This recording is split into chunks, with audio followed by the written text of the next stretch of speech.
Halo teman-temanku, selamat pagi. Apa kabar teman-teman? Semoga teman-teman semua sehat ya. Teman-teman, banyak yang kita bahas hari ini tentang timnas Indonesia, tentang timnas pesaing Indonesia.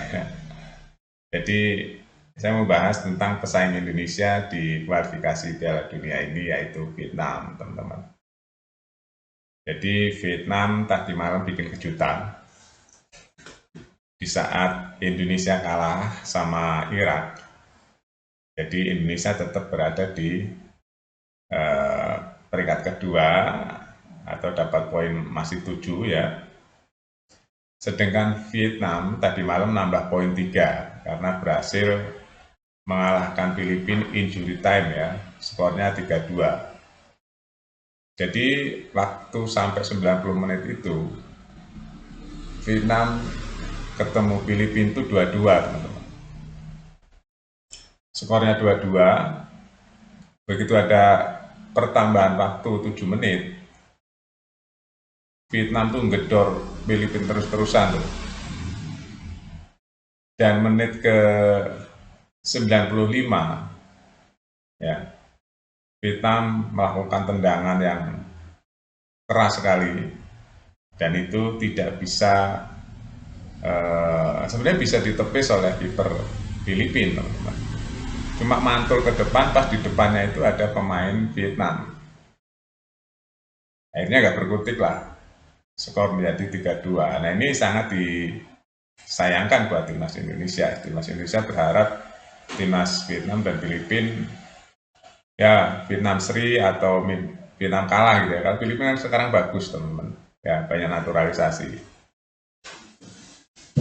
Ternyata di menit 95 Vietnam berhasil mencetak gol dengan tendangan yang keras dari luar kotak penalti teman-teman.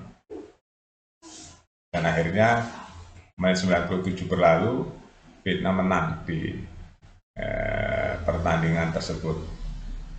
Dengan begitu poin Vietnam menjadi 6. Ya ini peringatan nih buat timnas Indonesia ya teman-teman. Jadi ini warning, kalau Vietnam nanti melawan Irak di terakhir pertandingannya bisa menang, kita tidak lolos. Kalau kita nggak menang lawan Filipina, ya teman-teman. Tapi kalau kita menang lawan Filipina di pertandingan terakhir nanti di GBK tanggal 11, Indonesia lolos ke babak ketiga di kualifikasi Piala Dunia ini. Nah itu yang harus diperhatikan. Ya, Erick Thohir tadi malam bilang begini teman-teman saat ketemu para pemain dan pelatih ya. Jadi nggak boleh saling menyalahkan satu sama lain karena kita adalah tim. Memang tadi malam ada 2 blunder ya. Ada 2 blunder. Blunder pertama karena kalau penalti ya nggak apa-apa biasa ya. Blunder pertama itu sebenarnya bisa dihindari, itu adalah kartu merahnya Jordi Amat. Nah, ini blunder. Mau bikin pelanggaran boleh, tapi jangan sampai pelanggaran yang menyebabkan kartu merah. Itu harus disadari dulu oleh pemain tuh ya. Karena pelanggaran kartu merah itu pelanggaran yang benar-benar menghilangkan pemain satu. Kalau kemasukan biasa kita bisa balas lah ya, kalau kita benar-benar fight. Bisa balas teman-teman kalau kemasukan. Tapi kalau sudah kehilangan satu pemain, itu kemungkinan balasnya itu susah. Karena 11 lawan 10 di dunia profesional. 11 lawan 11 saja kalau kita sedikit saja kalah, cepat kita kalah. Apalagi 11 lawan 10. Ya itu susah sekali teman-teman. Pokoknya susah kalau 11 lawan 10 itu.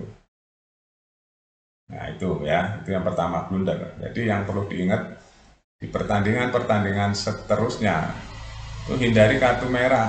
Mau bikin pelanggaran nggak apa-apa, pelanggaran yang terukur. Pelanggaran yang terukur. Jangan pelanggaran yang ekstrim yang menyebabkan kartu merah. Yang kedua, blundernya Hernando ini jangan diulangi lagi. Timnas Indonesia agak-agak sering blunder di depan gawang. Mau yang junior atau senior terus agak-agak sering. Blunder di depan gawang sendiri itu menunjukkan bahwa masih ada sifat-sifat amatirnya. Ya, kita kalau lihat permainan amatir itu sering kan blunder-blunder di depan gawang sendiri. Ya, di profesional tuh jarang terjadi. Nah, makanya kita dukung terus timnas Indonesia ya, supaya menjadi lebih baik. Makanya enggak lihat tuh mukanya Erick Thohir marah sebenarnya mukanya. Marah, kata-katanya pun begini waktu dia doorstop ya. Dia ketawanya ketawa marah.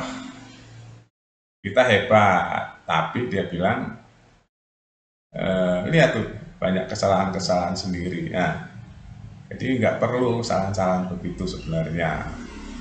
Ya, dan itu, tapi Erick Thohir langsung setelah itu datengin pemain, datengin semua. Nggak boleh saling menyalahkan.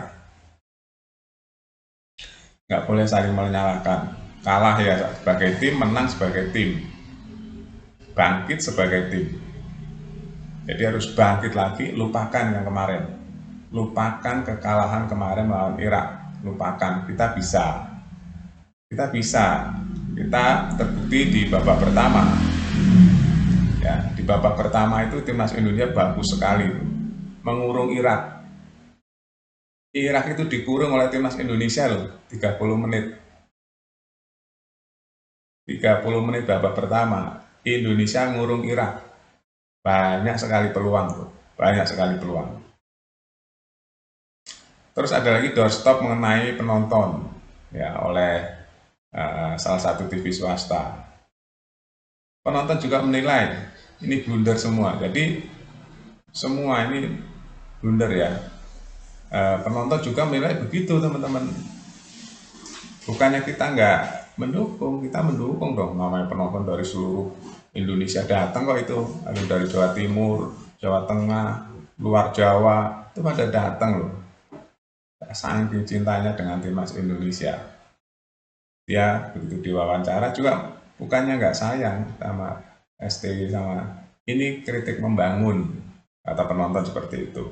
Jangan dilakukan lagi seperti ini. Ya, jangan dilakukan lagi. Kenapa main jam 4 juga katanya, kata penonton ya, ini saya menceritakan aja ya teman-teman. Kata penonton di wawancara bilang, ini akhirnya ngos-ngosan semua.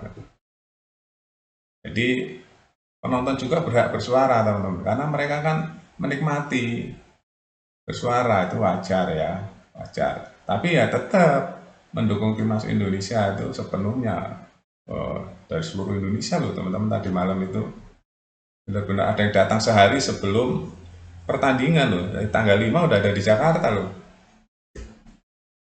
Iya, banyak pakai bus-bus dari luar Jawa juga ada yang pakai pesawat. Luar biasa kan. Nah itu teman-teman ya, jadi kita ada pesaing nih sekarang, Vietnam udah 6, kita 7 ya poinnya. Jadi kita harus menang nih melawan Filipina pertandingan terakhir. Takutnya Vietnam nanti menang melawan Irak. Nah, apa? Itu aja takutnya kita. Makanya kita wajib menang nih waktu saat nanti terakhir melawan Filipina tanggal 11 ya. Oke, itu saja teman-teman. Sampai jumpa.